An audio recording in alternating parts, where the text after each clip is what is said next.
Salam marketing dan kewirausahaan, ketemu lagi di video kita. Kali ini yang membahas tentang riset perilaku konsumen, ya. Jadi pada intinya adalah ketika kita kuliah perilaku konsumen, dalam menyelesaikan skripsi mata kuliah ini penting sekali, ya. Jadi kalau Anda mengambil konsentrasi bidang pemasaran atau bidang marketing, nah itu untuk mencari judul, mencari tema, topik dari skripsi Anda itu dari mata kuliah perilaku konsumen. Karena eh, intinya kan membuat skripsi itu kan adalah melakukan riset sehubungan dengan perilaku konsumen. Jadi riset pemasaran itu ya kita mencari tahu apa saja kebutuhan-kebutuhan dari si konsumen, bagaimana mereka bersikap, bagaimana konsumen itu mengambil keputusan, ya kan, kemudian bagaimana konsumen itu dia itu merespon sesuatu gitu. Nah, kalau di dalam pemasaran kan yang paling populer itu kan penelitiannya tentang perilaku konsumen itu berkaitan dengan loyalitas konsumen misalnya, atau dengan kepuasan konsumen misalnya. Padahal dalam ilmu pemasaran tidak harus itu saja. Banyak hal yang bisa kita teliti, ya kan, sehubungan dengan perilaku konsumen tersebut. Intinya adalah banyak membaca, ya. Kalau secara sistematis riset pemasaran ini kita lakukan, yang pertama kita harus menemukan perumusan masalahnya dulu, ya kan? Perumusan masalah ini adalah pertanyaan-pertanyaan. Jadi karena ada masalah maka kita bertanya, ini kenapa ya gitu, ya kan? Nah, kenapa kok kita bisa bertanya? Karena kita menemukan sesuatu kasus gitu di dunia nyata berdasarkan data yang ada, berdasarkan fakta yang ada, ternyata berbeda dengan teori yang kita pelajari di kampus misalnya. Nah, itu sudah bisa diangkat menjadi perumusan masalah. Misalnya begini, teori mengatakan bahwa kepuasan konsumen itu harus tinggi gitu ya. Konsumen itu kepuasannya harus tinggi, atau kepuasan konsumen itu harus dijaga. Nah, ini ada sebuah perusahaan yang jumlah pelanggannya tuh turun terus, turun terus. Anda lihat di data, kok pelanggannya dari tahun ini turun, tahun berikutnya turun, tahun sekarang makin turun. Artinya apa? Diduga itu adalah kepuasan konsumennya yang semakin menurun, ya kan? Kemudian kita cari tahu, kita akan meneliti kan tidak satu ini saja, kita cari penyebabnya, ya kan? Kenapa kok konsumen itu bisa tidak puas gitu, ya kan? Oh, ternyata pelayanannya kurang bagus. Dari mana bisa tahu pelayanannya? Mungkin Anda banyak bertanya sama pelanggannya. Anda sebar survei awal misalnya. Atau Anda itu pelayanan itu kan bisa dilihat dari berbagai macam ya. Misalnya dari segi tangible-nya, service quality kan dilihat dari tangible-nya misalnya. Dari ruangannya, dari fasilitas-fasilitasnya ternyata masih kurang. Itu bisa diteliti. Nanti penelitian Anda adalah bagaimanakah atau sejauh manakah pengaruh tangible atau bukti fisik terhadap kepuasan dari konsumen misalnya. Nah, itu sudah jadi perumusan masalah. Jadi perumusan masalah itu kita bertanya, kok seperti ini ya, sejauh mana ini berpengaruh terhadap ini. Ini ada ininya enggak? Ada efeknya enggak terhadap kepuasan misalnya. Nah, kemudian kita merumuskan tujuan dari riset kita itu. Tujuan dari riset apa? Tujuan dari riset itu adalah menyelesaikan atau menjawab dari pertanyaan-pertanyaan tadi. Makanya rumusan masalah dan tujuan itu kalau dalam skripsi kan kata-katanya sama. Jadi misalnya kata-kata dalam rumusan masalah adalah sejauh mana pengaruh kualitas pelayanan terhadap kepuasan pelanggan gitu. Maka dalam tujuan penelitiannya adalah untuk mengetahui pengaruh eh, kualitas pelayanan terhadap kepuasan. Jadi itu makanya kalau rumusan masalah itu berbentuk pertanyaan, sedangkan kalau tujuan itu bentuknya pernyataan. Ya kan, tujuannya menjawab dari rumusan masalah tadi. Kemudian yang kita lakukan adalah kita kumpulkan data sesuai dengan penelitian kita. Kalau orang pemasaran biasanya meneliti dengan menyebarkan instrumen berupa kuesioner, ya. Nah, ada satu yang mau saya ini terkait dengan instrumen. Saya sering sekali melihat mahasiswa membuat instrumennya itu adalah membuat metode metode pengumpulan datanya itu adalah dengan melakukan observasi katanya. Yang terbayang sama mahasiswa kita ini adalah observasi itu melihat-lihat. Jadi datang ke tokonya atau datang ke perusahaannya, duduk di situ nonton. Nah, oh ini tidak puas, wah itu tidak puas, ini saya laporkan ini. Bukan itu ya, kalau observasi bukan bukan melihat-lihat seperti itu. Observasi juga ada instrumennya, namanya checklist observasi. Biasanya tidak digunakan di bidang pemasaran, biasanya di bidang operasional. Checklist observasi itu seperti apa? Saya kasih contoh, misalnya Anda ingin mengobservasi orang membuat telur dadar misalnya, maka Anda bikin dulu checklist observasi. Checklist observasi itu apa? Secara teori bikin telur dadar itu begini. Misalnya pertama, ambil telur, dua, pecahkan telurnya, tiga, telurnya dikasih cabai misalnya, kemudian dikasih bawang, dikasih ini segala macam. Kemudian kita lihat di objek kita tempat meneliti itu, orang bikin telur dadar, ya kan?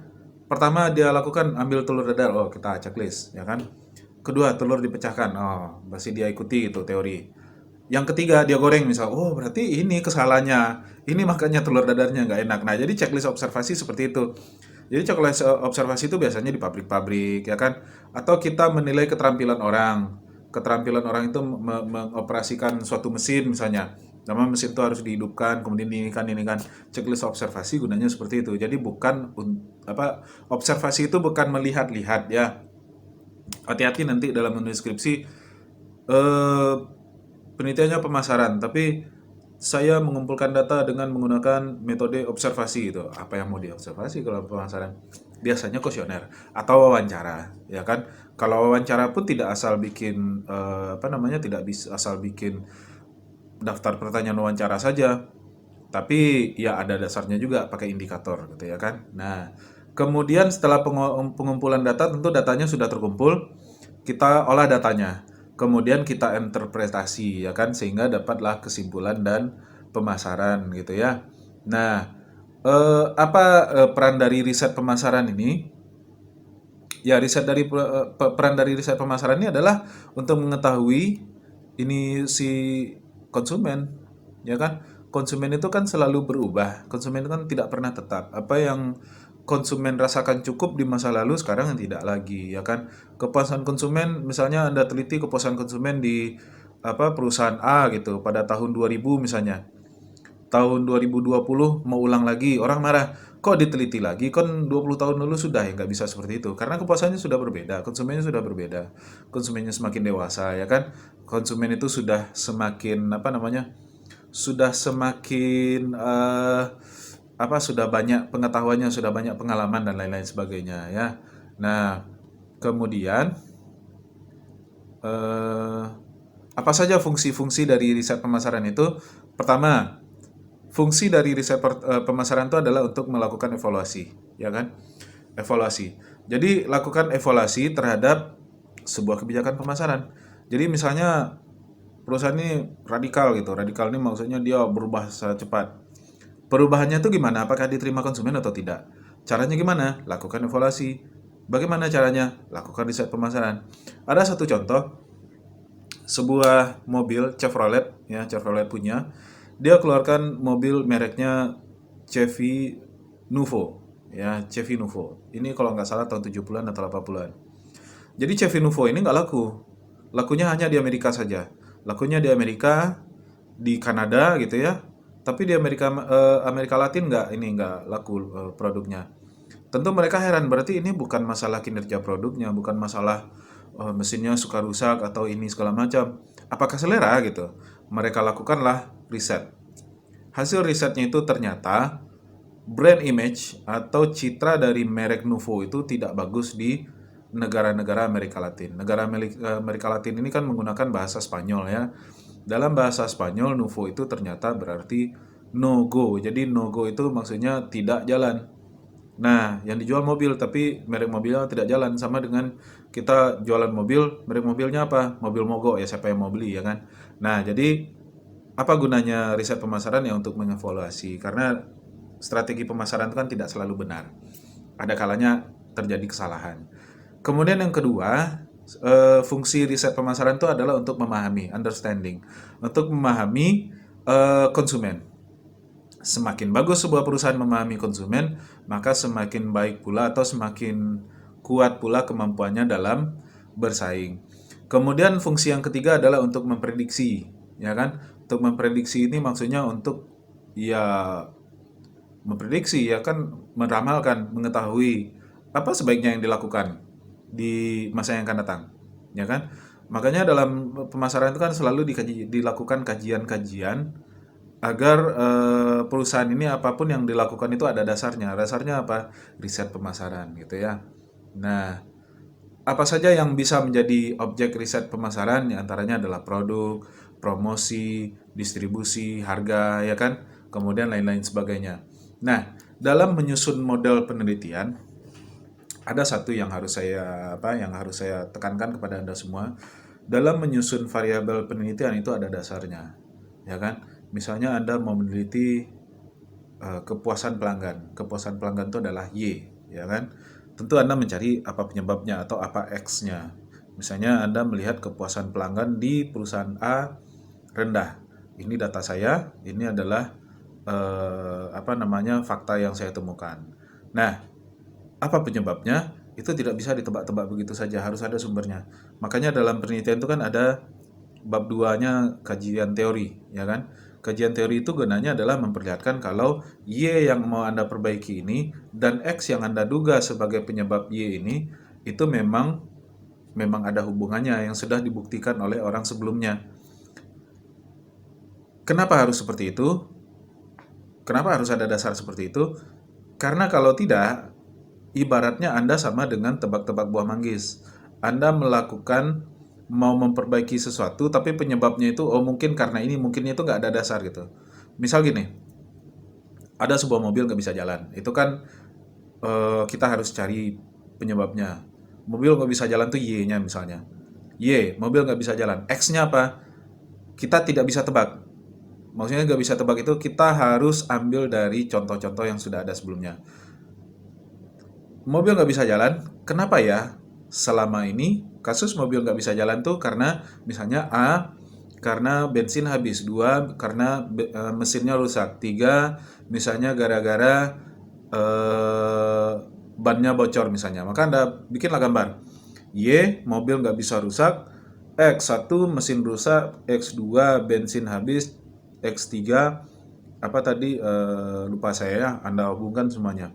Bikin masalahnya. Sejauh mana pengaruh mesin rusak ini terhadap mobilnya nggak bisa jalan? Sejauh mana ini? Di antara itu nanti akan dapat jawabannya. Apakah ketiga-tiganya atau salah satu ternyata penyebabnya setelah kita teliti.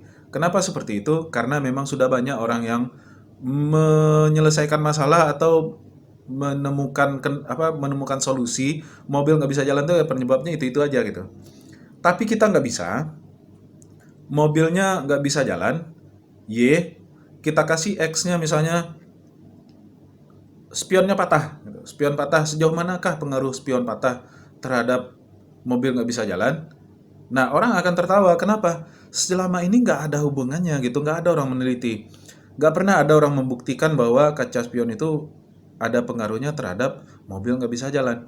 Dalam penelitian seperti itu, ketika kita menemukan Y-nya misalnya kepuasan atau loyalitas atau tentang image atau tentang apapun gitu ya. Maka ketika kita mencari X-nya, ketika kita mencari kita mencari penyebabnya, ya kan antecedennya itu, kita harus baca dulu teori-teori sebelumnya. Makanya kalau Anda dengan dosen pembimbing, jangan marah kalau dosen pembimbingnya bilang, "Ini dasar teorinya mana?" gitu. Makanya Anda dalam hati ya kan, apa ini teori sedikit-sedikit teori sedikit-sedikit teori ya nggak bisa seperti itu. Dosennya kan bertanya seperti itu juga karena tahu gitu ya. Nah, itulah sedikit tentang riset perilaku konsumen, ya kan. Eh, Semoga dapat dikembangkan ya. Kalau ada pertanyaan silakan dimasukkan saja di kolom komentar. Karena sejauh ini kayaknya kolom komentar masih sepi-sepi saja. Kalau ada pertanyaan silakan. Atau ada ide untuk pengembangan video ini, mohon bikinkan video tentang ini Pak. Silakan. Ya. Sampai jumpa di video berikutnya. Salam marketing dan kewirausahaan.